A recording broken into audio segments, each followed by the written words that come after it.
Hi, DAVIII, and today we have a new episode in the art review series.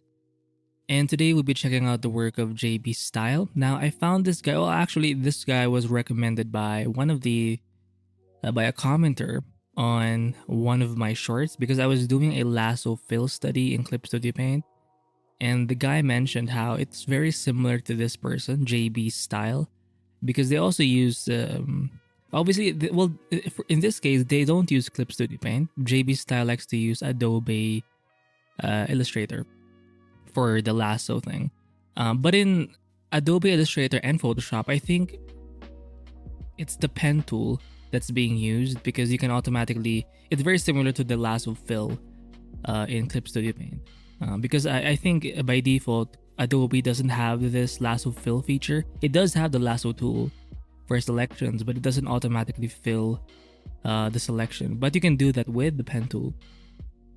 So let me just show you like the general vibe of this artist. If you can see some black squares, by the way, my bad. I think it's some kind of glitch. It happens once in a while. I do have to like restart something in the background, but I'm not doing it right now. Anyway, a lot of their artwork ends up being this sort of like print look. It's a vector art because obviously it's done in like, it's not like you can keep expanding on this image because it is vector or set as a vector.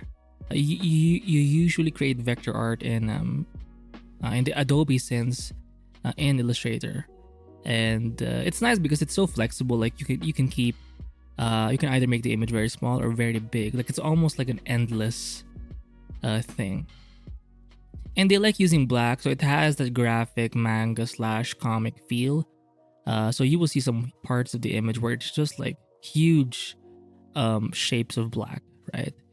And the way it's rendered is also via the pen tool. So you have to sort of break it up via layers. It's almost like a gouache painting in a way. You can't really blend it. It's not meant to be blended. You have to sort of, again, layer it a bit more in a planned way. So it looks like an inked sort of look. Lots of character art, and I think it's mostly focused on like Tekken. The commenter said they tend to do like Tekken artwork. I'm not sure. I'm not really familiar with the characters and all, but oh, let me just keep zooming. Oh, demon chick, right? If you look at the rendering, it's pretty much, you do see some gradients here in the background, or sorry, in the legs. I'm not sure if can you do that in Illustrator, but the point is the vast majority of it is pretty much rendered in a flat kind of way, where you don't see a lot of blending brushes or mixer brushes being used. It really does have that graphic look to them, like a graphic novel, a comic book, or a manga. So let me just go to the one of his videos over here and just quickly go, oh no, let me subscribe first.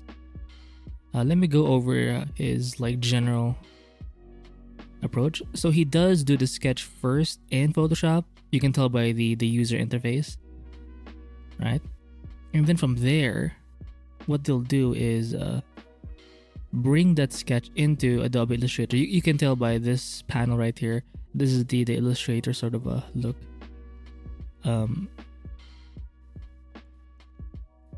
Let me just change something in the background, my bad. So anyway, as you can see, they are doing it but I do know this guy likes to use a Wacom, like a really big Wacom. I'm not sure if this is more of a demo, but my difficulty when using the lasso fill tool, or in this case they're using the pen tool, it's kind of hard to make the selections, especially if it's going to be like a long line. So I think it makes more sense if you have like a really large pen display so your arm can really move around. That's kind of the challenge of doing this kind of thing. It's a bit more tight, I guess. And if you look at the final artworks of his artwork, it's not very sketchy looking, unlike mine, because whenever I try it, it ends up being kind of cluttered and sketchy and somewhat impressionistic. This guy does end up with really sort of defined illustrations, right? So I will link this video in the description below as well. So I think they did share a time-lapse version of this. I think he was trying to draw this jaguar guy. As you can see, he is using the pen tool and Adobe Illustrator, right? And I do think this would be way harder if you have a pen tablet.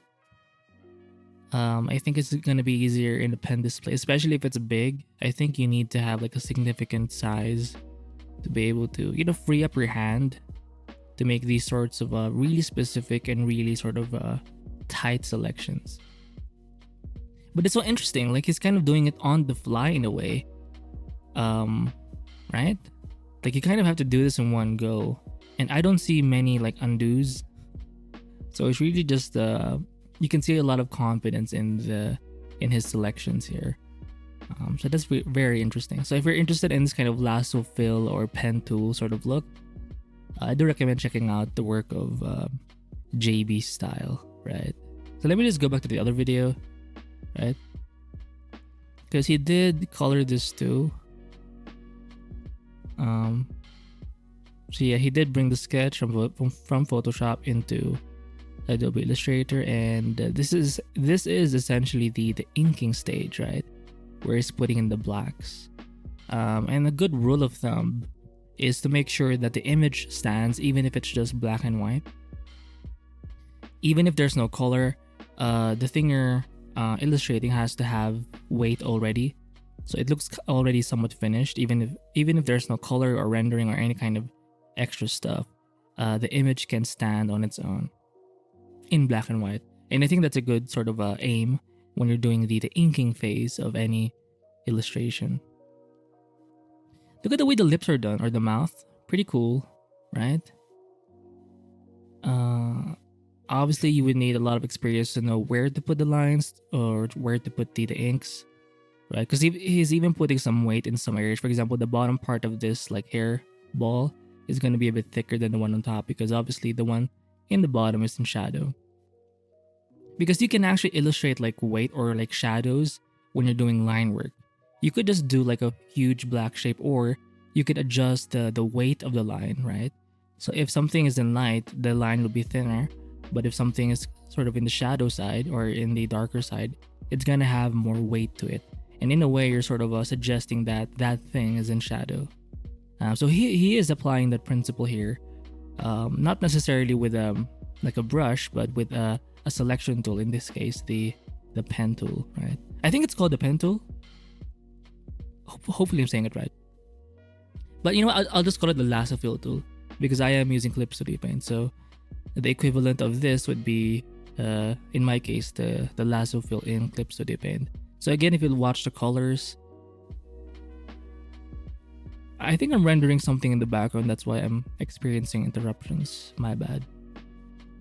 Anyway, if you look at the way he's rendering the face, it still has the vector look, because he's using the same tool, the pen tool here, or the lasso fill tool, to do the color. And you have to be a bit more smart, because you can make it a bit weird. Basically, you need to know how to layer your tones or colors, because you can get crazy with this sort of thing. It does end up looking like a cutout filter. In Photoshop, you have like one of the filters there is called the cutout filter. Basically, it renders your image in such a way that it sort of breaks it down into simple shapes. And it does have that look whenever he's approaching the rendering in this sort of way. It's a very sort of minimalistic way of not minimalistic, but graphic way of coloring. And I think it really fits, obviously, with the inks he did beforehand, or the black and white sort of part he did beforehand. And you'll see it's mostly just him filling in the empty areas, right? He'll make some adjustments here and there, but it's mostly him just like, it's pretty much done with the image. It's more like extra fluff now, even without this color. I mean, in the black and white stage, it already looks good. So that's nice. But yeah, so if you're interested in the, for example, oh shit, look at the way he does the sort of hatching lines. He has to draw each one or select each one. via obviously the pen tool, so he's not using any kind of brush. So it is a bit, it can take a while to do this, it somewhat takes a long time, I think, to do these sorts of selections. But maybe if you're so used to it, you're gonna be quite fast with it, and maybe he is a bit fast with this already. So, I mean, look at that. And look at how big the pen display is, right? You can tell by the size of the user interface here, the window pop-ups or the floating windows. Again, I do think it's gonna be just easier for you to do this sort of thing when you have like a larger workspace, especially when you're doing these types of very specific sort of selections, right? So it's doing the same thing here with the shadows. All of it, every single bit of this thing is made via the pen tool, right? Or in my case, it's gonna be the lasso fill tool, right? It looks amazing. Oh, looks so cool. It does look, it ends up looking a little sharper in the end. You do see a lot of like sharper edges, sharper lines. It's not gonna be as smooth, which is not a bad thing. It's just more of a like it's part of the style, right? It's part of the visual sort of uniqueness that sets his style apart from the rest. But this type of illustration style is very unique, very interesting, and not many people do it. So if you're kind of stuck with your technique, or maybe you're just not feeling so good about your art, maybe try using these sorts of selection tools. And Adobe, it might be the pen tool. Hopefully I'm saying it right, the pen tool. And obviously if you're using Clip Studio Paint, try using the lasso fill tool, and I think you're gonna have some fun. You may not use it in the end, but at least you should try to experiment with it because at least this is kind of proof that you can make some legit artwork with just this simple tool. So that's it for this art review of jbstyle. I will link all of the links in the description below, and I'll see you in the next one. Bye! Bye!